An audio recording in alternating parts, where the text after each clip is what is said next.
there was one key separator to skill that I see most often in golf lessons, it's the amount that the club face is open or closed in the backswing. I think that's the biggest separator of skill, quite honestly. We talk a lot about how you move around to play better. That's really helpful.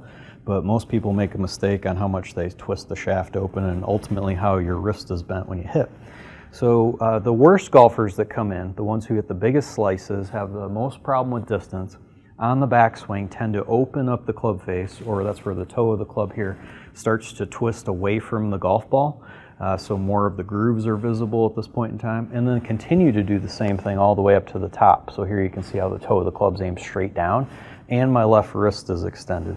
This is the most common problem people have. Now, the left wrist being extended isn't wrong at the top of the swing, but most people do that too much.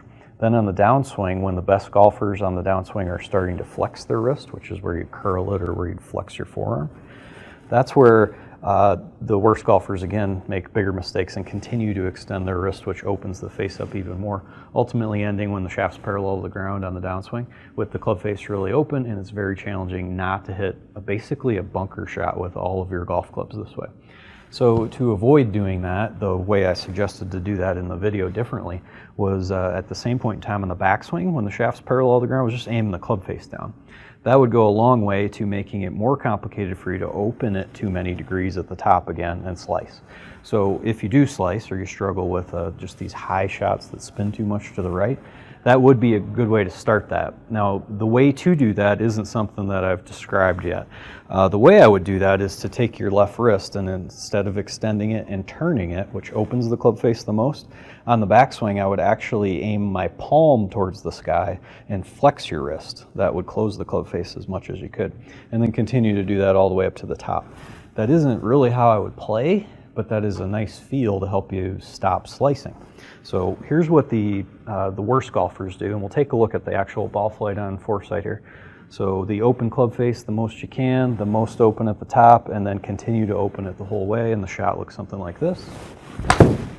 Probably see your buddies hit shots like that. We'll take a look at the data here in a second.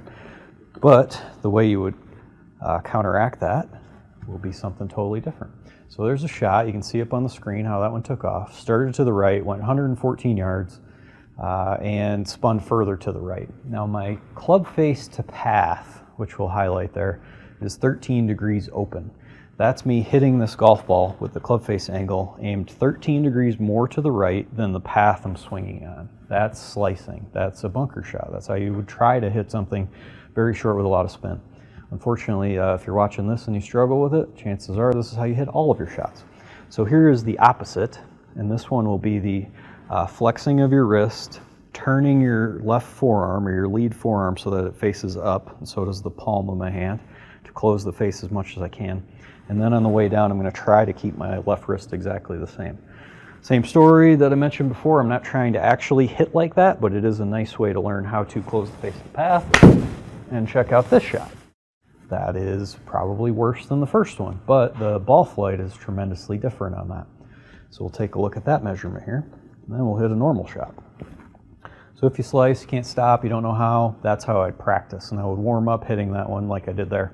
So I had the face angle closed to the path, almost 17 degrees on that shot, versus the 13 open on the previous. So on that one, I hit with the club face angle, aimed 17 degrees more to the left than the swing direction I actually had. It's impossible to slice that way no matter how bad you really hit it, unless you catch it right off the hosel. So there's 30 degrees of difference between where I had the club face angle aimed relative to the path in just those two shots. So if you can't stop slicing, you don't know how, that's a really nice way to start building a better backswing. I only hit that 70 yards. I wouldn't try to hit those really hard. I would just control the shot first. So once you can demonstrate that you draw all of those, then you can start swinging faster. Ultimately, your club face will be less open in the backswing. You'll twist the shaft less at the top. You'll have less left wrist extension on the way down and hit better shots. So then start hitting them harder. And if you struggle with still slicing, then go ahead and go right back to those drills again. That shot starts really straight, it's drawing to the left. So if you do hook, you don't really need to follow the same advice. This is really for the slicers. So for help with any part of your golf game, GOLFTEC coaches all over the world can help you with this stuff. Find one near you.